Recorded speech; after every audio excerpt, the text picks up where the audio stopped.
Hello, bachcho. Let's read this question. The question says, while conducting Young's double slit experiment, a student placed two slits with a large opaque plate in XY plane containing two small holes that act as two coherent point sources S1, S2 emitting light of wavelength 600 mm. Student mistakenly placed the screen parallel to XZ plane at a distance d equals to 3 meter from the midpoint of S1 S2 as shown schematically in the figure. Distance between the source d equals to 0.6003 mm. The origin O is at the intersection of the screen and the line joining S1 S2. Which of the following is or are true of the intensity pattern on the screen? Key concept.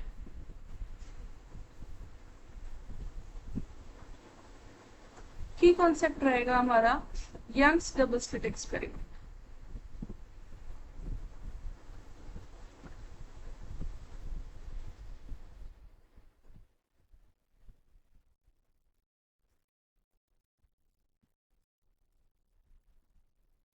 तो ये Young's double slit experiment है, उसका diagram देख लेते कैसे होता है. यहाँ पे हमें दो सोर्सेस ये होते हैं और ये होती है स्क्रीन जो कि स्लिट से कैपिटल डी डिस्टेंस पे है और इन दो स्लिट्स की डिस्टेंस होती है आपस में स्मॉल डी. ये हो गया हमारा सेंटर जिसको हम ओ बोल देते हैं. एक हमारी इधर से आई कोहेरेंट और एक इधर से, या फिर अगर यहाँ पे कोई फ्रिंज प्रोड्यूस हो रही है तो वो इन दोनों के इंटरफेरेंस से प्रोड्यूस होती है. तो जो हमारा सेंटर पे बनता है वहां पे अगर हम पार्ट डिफरेंस निकालते हैं इस पॉइंट से, यहाँ पे हमने एक परपेंडिकुलर ड्रॉ किया.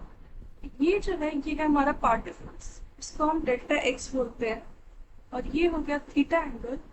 तो जो हमारा डेल्टा एक्स होता है वो होता है पार्ट डिफरेंस जो कि हमारा आता है delta x equals to t sine theta. और एट दिस सेंटर हमारा जो डेल्टा एक्स होता है वो 0 होता है और यहाँ पे जो हमारी इंटेंसिटी होती है वो मैक्सिमम होती है. अब हमारा ब्राइट फ्रिंज आएगा या डार्क फ्रिंज आएगा वो हमें पता कैसे चलेगा. ब्राइट फ्रिंज के लिए इंटेंसिटी ज्यादा होती है और डार्क फ्रिंज के लिए इंटेंसिटी हमारी कम होती है.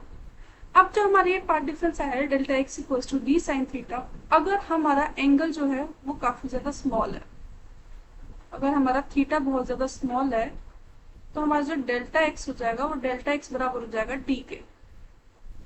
Delta x equals to d. अब जो हमारा स्लिट और स्क्रीन है जो हमें क्वेश्चन में गिवन है, स्लिट और स्क्रीन एक दूसरे के परपेंडिकुलर है, तो जो हमारी फ्रिंज फॉर्म होगी वो होगी semi circular fringes. Slit and screen are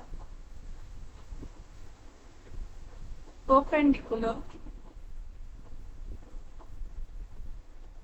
to each other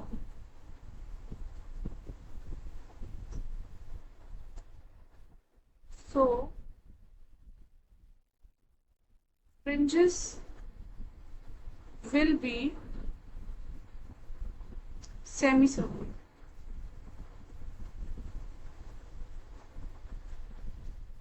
fringes हमारी सेमी सर्कुलर फॉर्म होती है. तो हमारा जो ऑप्शन ए हो गया वो करेक्ट हो गया कि semi circular bright and dark band centred at point O. अब हमें देखना है कि इन फेज और आउट ऑफ फेज में जो हमारा एट ओ है वो वहां पे डार्क फ्रिंज बनेगी या ब्राइट फ्रिंज बनेगी. तो इन फेज होने के लिए अगर हमारी लाइन से इन फेज है तो जो हमारा डेल्टा एक्स होगा वो हो जाएगा एन लैम्डा के बराबर, क्योंकि ये मैक्सिमा की कंडीशन होती है हमारी.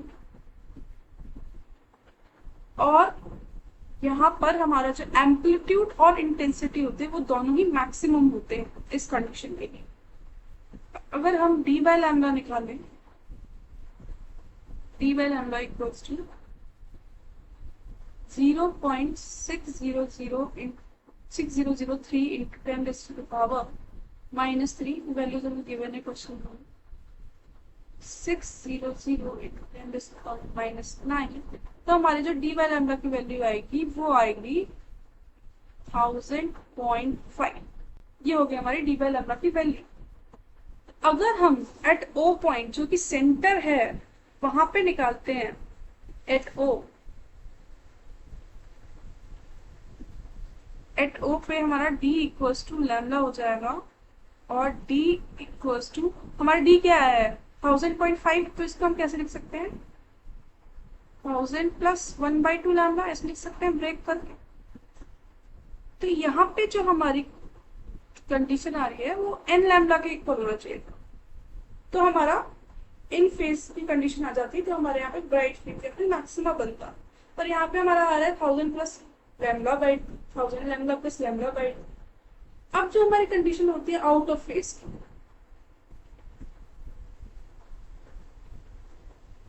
आउट ऑफ फेज में हमारा जो पाथ डिफरेंस होता है वो होता है 2n-1 लैम्डा बाई 2 जो कि ये कंडीशन होती है मिनिमा की।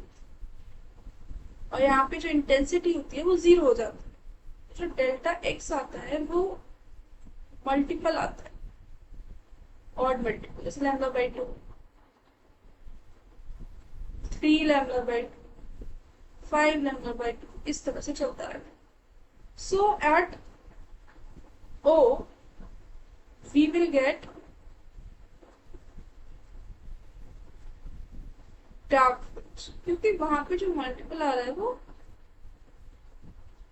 लैम्डा बाई 2 आ रहा है तो हमारा डार्क फ्रिंज मिलेगी हमें एट ओ। तो जो हमारा ऑप्शन बी है वो भी करेक्ट हो जाएगा। तो जो हमारा सही ऑप्शन है वो है option A and option B. Hope you understood it well. Best of luck.